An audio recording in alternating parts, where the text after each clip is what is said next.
Living in Isla Vista, California, Elliot Rodger was a 22-year-old young man when the sad event occurred. His background was really convoluted. Born in London in 1991, he migrated to the United States early on and came from a family linked to Hollywood. His mother worked in the business as well as her father was a film director. He attended numerous schools growing up, but he struggled with social situations and thought he didn't fit in most of them, particularly with sexual relationships.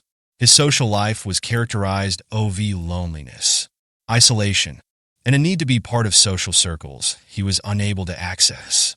Rodger battled establishing friends and frequently felt excluded. He felt different and alone since he was quiet, shy, and struggled to relate to others his age. He was growing more and more annoyed with these emotions of solitude by the time he arrived at college. He dropped out of Santa Barbara City College, which just served to further isolate him. Many who knew him said he was someone who felt misinterpreted and who kept to himself much of the time. Though he yearned to fit in, he didn't appear to know how to relate, which set him off emotions of resentment and rage, particularly toward others he thought to be more successful socially and sexually. This mounting loneliness and resentment had a big impact on what happened next. Elliot Rodger had a long history of mental health problems. He had social anxiety, awkwardness, and an incapacity to interact with people as a child and teen. This developed over time into more serious issues like sadness and even suicide ideation. From an early age, he had been attending therapists. Occasionally, he had been on medicine. People close to him claim he was diagnosed with Asperger's syndrome, a developmental disability that can influence conduct and social contacts. This diagnosis helped to clarify some of his problems in social situations and his challenges to emotionally connect with people. Rodger's problems persisted even with the therapy and encouragement. His social isolation made things much worse. Rather of developing positive relationships, he started to harbor intense resentment and hatred, particularly directed against women and males he saw to be more successful with women. This loneliness and discontent flowed into a destructive perspective he created whereby he blamed others for his troubles. Knowing his difficulties, his family sought to support him. Even out of fear, they contacted law enforcement. Sadly, his mental health problems were never adequately addressed, which bred resentment and made him feel as though society treats him unfairly. Elliot Rodger's family sought to assist him in several ways since they knew he was struggling greatly, particularly his mother. His parents sought to be active and close in his life. From early on, they supported his mental health treatment and urged him to seek therapy. Once when she discovered upsetting things on his social media, his mother even contacted the police in hopes they may check on him and stop any possible harm. Although his family urged him to join social events and meet acquaintances, knowing he was lonely, he still felt alone. His family had a tough task. Although they knew he was struggling, they might not have really appreciated the degree of his rage or hatred. Though they urged him to pursue social skills, stay involved in treatment, and attend college, they could not be there all the time. When they observed obvious warning signals, they did try to tell authorities. Sadly, their efforts did not produce any notable intervention that would have altered the result. Rodger exhibited many troubling actions in the months preceding the incident that caused anxiety to those close to him. On social media, he expressed irritation, contempt, and hostility toward people he considered to be better off than him, especially guys who were successful with women and women who turned him away. He frequently expressed somewhat dismal ideas on life and his own solitude in these writings. For those who knew him personally or followed him online, these words were disturbing and begged questions regarding his mental health. From what his family reports, Rodger's behavior at home also changed. He withdrew and isolated himself, hardly leaving his flat except for most basic needs. Sensing things were growing worse, his family sought assistance from mental health experts as well as the police. Reading some of his postings and learning he was growing more bitter and even violent made them very concerned. Law enforcement did do a welfare check, but sadly they did not follow any further since Rodger showed himself as cool under pressure. He also began working on a thorough manifesto called My Twisted World, in which he listed every minor complaint he felt he had experienced as well as his anger towards society, his family, and the individuals close by, together with his social media activity. This paper revealed a fast declining mental state. Many felt that some of his behavior could have been avoided with better intervention. But sadly, the warning signals were insufficient to trigger major action. Indeed, Elliot Rodger displayed several warning signals pointing at his mounting dissatisfaction and wrath. He frequently ventilated on social media and forums about feeling rejected, alone, and unfairly treated. These postings revealed a startling degree of anger and animosity, particularly directed against men and women who were successful in dating. They were not only complaints. Over time, his wrath grew as he regularly showed jealousy and resentment toward those he believed to have better connections or happier life. Rodger also posted films on YouTube showing obvious indicators of his disturbed perspective. In one video called Retribution, he clearly outlined his scheme for retribution, including the persons he meant to be harmed and the reasons he felt right in acting thus. His postings and films revealed a degree of fixation with exacting revenge on people he thought had mistreated him. They included foul language, blaming others for his suffering, and expressing a determination to make them pay. Sadly, even if these indicators were clear in his films and web entries, they were not given enough weight. Those who saw his material could have thought he was merely venting or disagreed he would have really acted on these threats. Although his family and even law enforcement knew some of these warning indicators, their reactions were restricted, maybe because Rodger was able to conceal his actual motives in face-to-face contacts. The incident underlined the need of improved procedures to identify and handle dangers from people displaying excessive anger and resentment, particularly on public venues. Elliot Rodger executed a premeditated attack in Isla Vista, California, on May 23, 2014, evening, starting with him attacking his own apartment's occupants.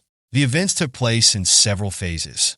He fatally murdered 3 young guys in this first act, his 2 housemates and a visiting buddy. This started a sequence of vicious strikes he had been preparing for some time. Equipped with hundreds of rounds of ammo and several weapons, Rodger left his apartment and got into his car, driving about Isla Vista, stopping at a sorority home close to the University of California, Santa Barbara, UCSB. He intended to execute his retribution against women, more especially on sorority sisters he saw as rejecting him. When nobody answered the door, he focused on individuals around and fired 3 young women outside the building. 2 of them perished. Then Rodger kept driving throughout Isla Vista, randomly attacking pedestrians, cyclists, and car occupants. He fired and ran over several individuals, resulting in further deaths and several injuries. Police tried to intervene as he moved from one area to another, and a high-speed chase started. Rodger aimed at police, wounding one, but he briefly managed to avoid them. Police finally caught him and found Rodger had taken his own life inside his car as they approached it, along with 14 others injured, including those he shot and ran over. The attack claimed 6 lives. The chronology of events on May 23rd mirrored the convoluted and horrific scheme Rodger had been working on for months. His acts stunned the neighborhood and spurred national debates about mental health, gun regulation, and the effects of internet radicalization. My Twisted World, Elliot Rodger's manifesto, was a quite alarming work. He expounded in this long article his ideas, motivations, and the animosity he had been carrying for years, beginning in his boyhood and working through his teenage years and young adulthood. The manifesto detailed the ways he felt wronged by the society, loneliness, rejection, and anger, especially toward men and women he considered as more socially and romantically successful, were his main subjects in literature. Among the most well-known convictions Rodger voiced was that he had been unfairly turned away by society, especially by women. Though he considered himself worthy of affection and attention, he felt women, who he called superficial or dismissible, always ignored him. Attractive women only dated what he considered to be alpha men, and he disregarded nice guys like himself. which bred his mounting bitterness and contempt. He voiced often his irritation at not receiving the affection he felt he was due from his family history, wealth, or appearance. The manifesto of Roger also aimed at males he considered his rivals. He frequently ranted about how he perceived confident or socially skilled men as unworthy of female attention. This shaped his concept of wanting retribution, which he defined as a scheme to punish those he thought to have had easier or better social acceptance. His work revealed a deep-seated resentment and a sense of entitlement, which he felt justified his aims.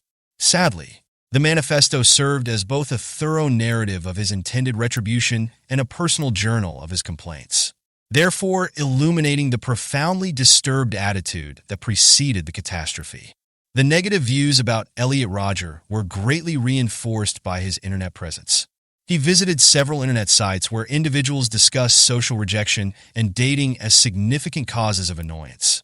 Many of these groups, sadly, did not provide constructive assistance. Instead, they frequently stoked resentment and animosity toward women and others they thought to be more successful. Sometimes on these forums, people supported one another's complaints instead of opposing damaging ideas or pushing personal development. For someone like Roger, who was already experiencing emotions of isolation and rejection, these places offered an echo chamber that accentuated his complaints.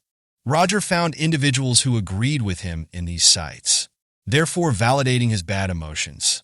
This just served to heighten his belief that society was against him and that women were purposefully rejecting him, therefore strengthening his notion that he was not the one at blame.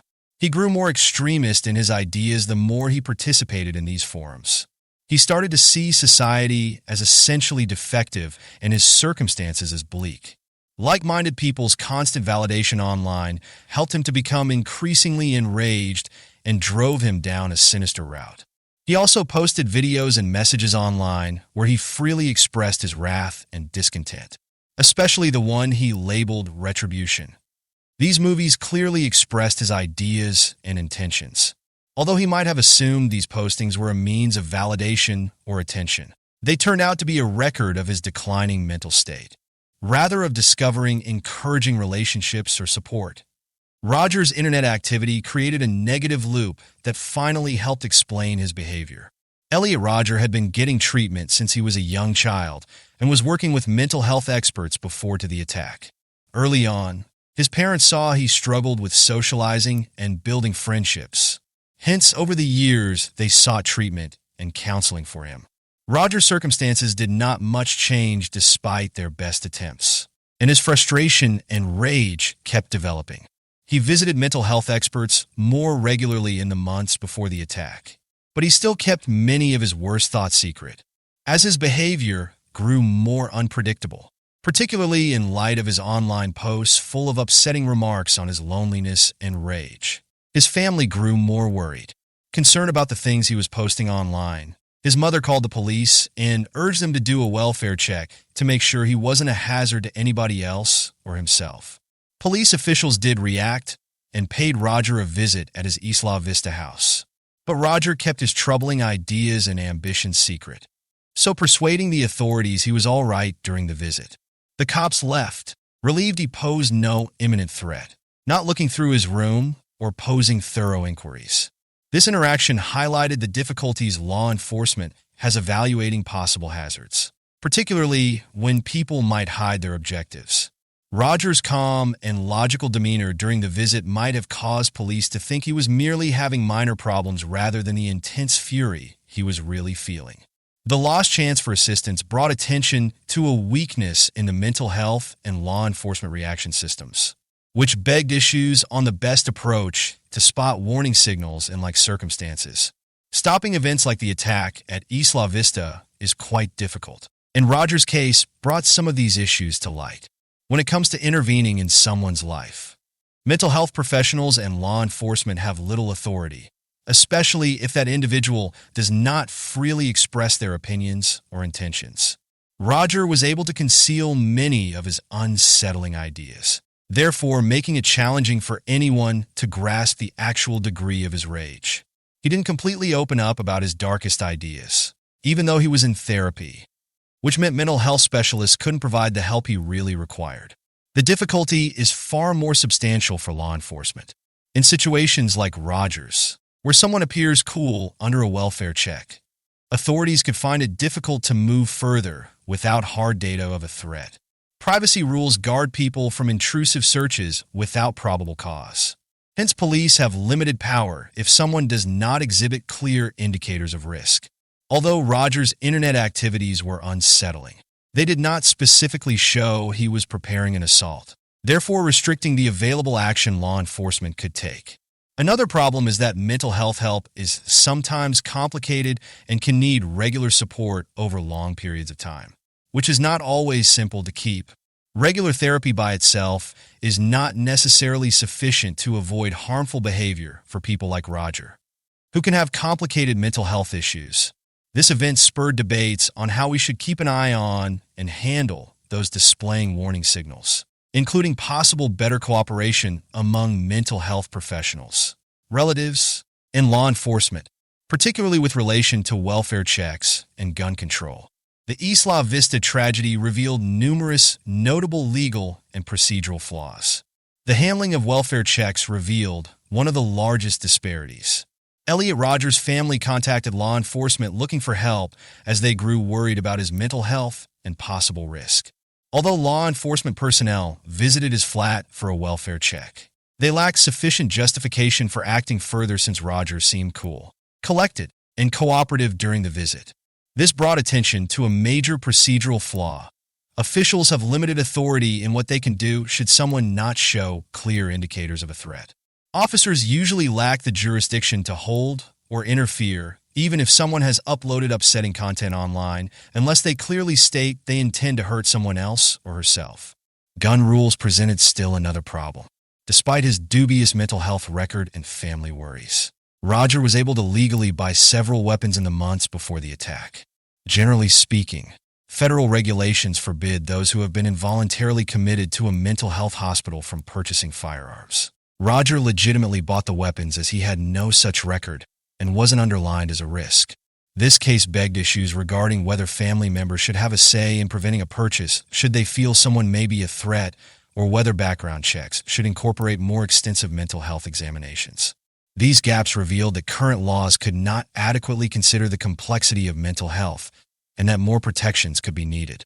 Some proponents of reforms in reaction to these loopholes proposed red flag laws, which let family members or law enforcement ask for a temporary ban on an individual's capacity to purchase or possess weapons should they show indications of danger. These rules allow more preventative action, therefore preventing repeat catastrophes even though they are not flawless and raise challenging issues regarding personal freedom and mental health rights. The Isla Vista case prompted a lot of debates on how to strike a balance between public safety and personal liberties and caused several states to tighten gun purchase policies for people displaying warning signals. Following the Isla Vista incident, a number of suggestions were made aimed at trying to stop such disasters going forward. Gun violence restraining orders, also known as red flag laws, were one of the main recommendations. These laws let family members, roommates, or law enforcement request a court order temporarily prohibiting an individual from purchasing or possessing firearms if there is evidence implying they may be a hazard to others or themselves.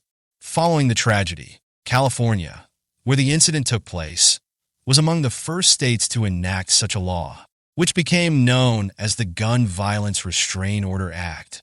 This law lets concerned parties petition a judge, and should the judge find there is a risk, the person's access to firearms may be temporarily restricted. Apart from suggestions on gun reform, there were also talks on enhancing welfare check processes. Welfare checks should, several analysts said, involve mental health professionals who could be better qualified to evaluate and handle difficult situations. If a mental health professional had accompanied law enforcement during Roger's welfare check, for example, they could have been able to spot minute indicators of anxiety or change the course of events, particularly in cases when warning indicators are recorded. Other recommendations included improved communication among families, mental health providers, and law enforcement. At last, there were demands for more knowledge on the warning signals of acute social isolation and resentment. therefore enabling individuals to identify when someone could require aid or intervention. The tragedy highlights how flaws in policies and practices might have hindered the capacity of family, mental health professionals, and law enforcement to stop the attack, therefore igniting a larger discussion on what should be done differently to safeguard others in like conditions, particularly with regard to young men. The Isla Vista case had a significant influence on public conversation on problems including loneliness, rejection, and entitlement. Many people can relate to Elliot Rodgers' manifesto and online videos, which clearly show that he felt deeply wronged by society, especially by women and socially successful men, which he claimed was due of feeling isolated, rejected, and entitled to certain things he felt he deserved. These complicated issues hit home for many people and start discussions on how modern society might contribute to some individuals' feelings of loneliness and frustration. In Rodgers' case, he frequently displayed a sense of entitlement to affection and attention. His wrath at people he felt had what he deserved resulted in his terrible deeds. This arrogant attitude begged problems regarding how some cultural messages can support negative ideas. Some said, for instance, that social pressures around achievement, popularity, and dating could cause some people to assume they are owed things like attention or romantic relationships. When these expectations fall short, resentment and wrath may grow, occasionally dangerously so. Rodgers' acts raised awareness of these problems and made others examine more closely how these messages were received and delivered, especially among young males who might battle social acceptance or self-esteem. The conversation also prompted thoughts on how we discuss mental health, self-worth, and relationships. Some supporters argued for more attention on mental health awareness and social support, hoping that people who feel alone or rejected will discover better means of processing their emotions.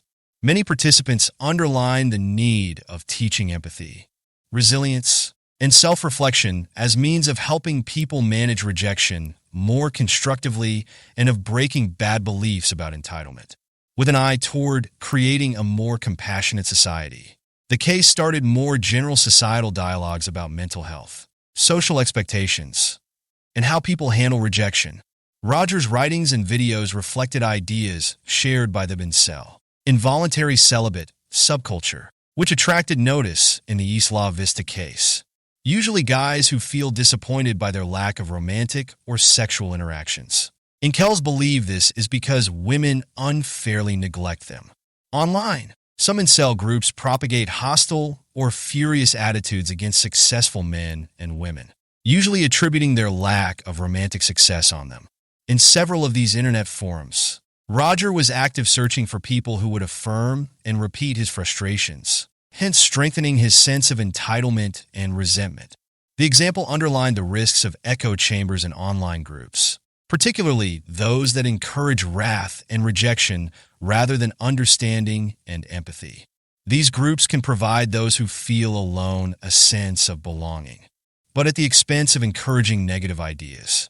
Many incel forums support the belief that women are purposefully keeping them down and that society opposes them, therefore aggravating emotions of loneliness and resentment. For someone like Rodgers, who already battled self-worth and rejection, these forums heightened his wrath and gave him justification for his views, which finally helped to drive his behavior. The incident spurred debates about how these online forums should be run and if sites should track or censor material endorsing negative ideas. While freedom of expression is crucial, some contended that the possible harm these groups could inflict on weaker people should also be known. The instance underlined the importance of mental health care that might enable individuals to manage isolation and rejection in better ways, therefore guiding them away from harmful internet environments that might foster negative ideas. It also spurred greater debates on how society should assist those who feel disenfranchised in order to lower the possibility of sad results driven by loneliness and bitterness. Major elements in the Isla Vista case were social isolation and mental health issues. Elliot Rodgers, the assailant, battled for years with emotions of loneliness, resentment, and frustration, rejected and alone. He developed over time these emotions that drove him toward violence. According to accounts, he had been in therapy since he was a young child and displayed symptoms of mental health issues even before to the sad occurrences. Though Roger's problems were profound, his seclusion and contempt of others simply made matters worse. Rather than seeking positive means of handling his problems, he started blaming others, especially women and more socially successful men, for his unhappiness, which set him on dangerously high degrees of wrath and frustration. Social isolation linked to his mental health problems created a loop whereby he felt cut off from others, therefore aggravating his mental state. Roger spent lengthy hours online in communities that stoked his hatred, so isolating himself in his attitude as much as physically. This relationship to internet forums that supported or justified his negative ideas helped his resentment and anger to get stronger. He surrounded himself with negative, damaging messages that validated his perspective instead of looking for help in a way that would have lessened his problems. Since it can transform a person's frustrations into harmful behavior, this echo chamber effect can be rather destructive. Since then, mental health experts and society at large have realized from this instance that social isolation and harmful internet influences, together with mental health issues, can become a lethal combo. Early on identification of these elements and better support for individuals, especially young adults and teenagers who might feel isolated, could help to avoid such events. This instance emphasizes the need of support networks, mental health care, and honest communication that can provide struggling people an opportunity to learn better, more positive methods to handle their emotions and avoid negative routes. Improved knowledge and better mental health resources might have made a big difference in the Isla Vista case. Although Roger had been attending therapists for years, his mental health issues and his fury went unresolved in a meaningful manner. One significant factor is that he lacked strong, continuous intervention, and his mental health support was sometimes erratic. Things may have gone different if he had had a more regimented mental health care plan with frequent therapy sessions, more family engagement, and maybe medication to assist control his emotions. Furthermore important is the understanding of mental health issues, which goes beyond merely helping someone who already suffers. It also teaches communities, friends, and families how to spot early indicators of anxiety, loneliness, or odd behavior. For instance, his family knew some of his problems and had once even reported him to the police. The signals, meanwhile, were not adequately appreciated or followed to stop his slide into violence. More people are working today to help others recognize excessive isolation, exceptional degrees of frustration, or expressions of violent fantasies, that is, before it is too late. Improved awareness in educational institutions could have also given him greater help. For students battling loneliness or mental health problems, campus mental health resources can be transformative.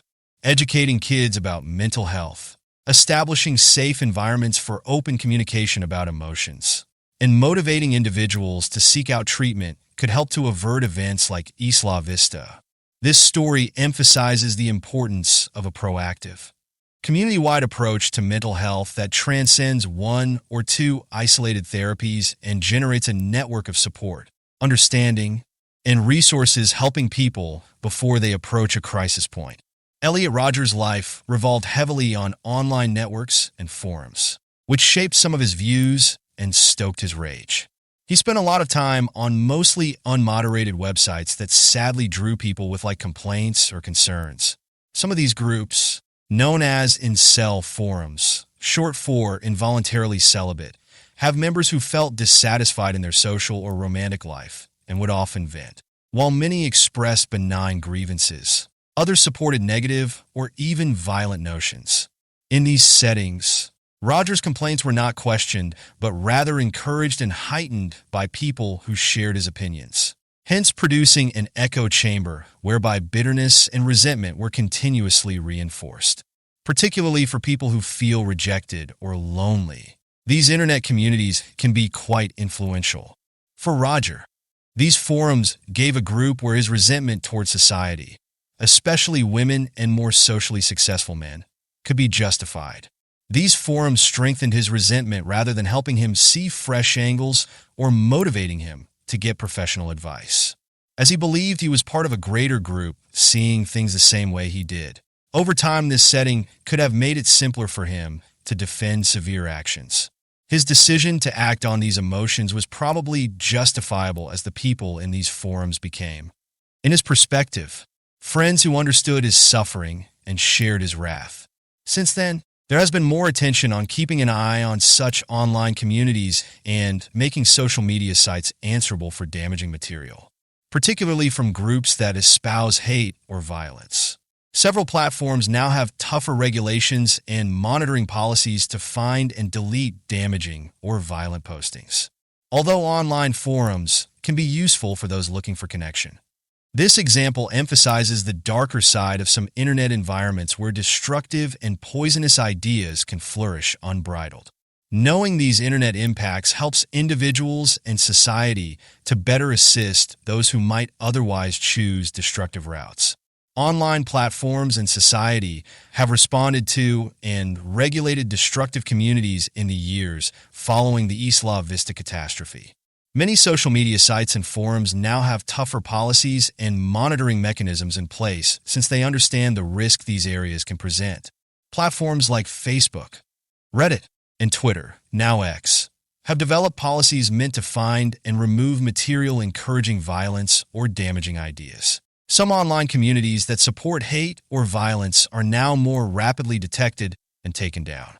This can help those who might be vulnerable avoid finding themselves in these echo chambers supporting hazardous and negative ideas. Furthermore, the emergence of artificial intelligence, AI, content filtering techniques has enabled platforms to more successfully flag offensive or violent material.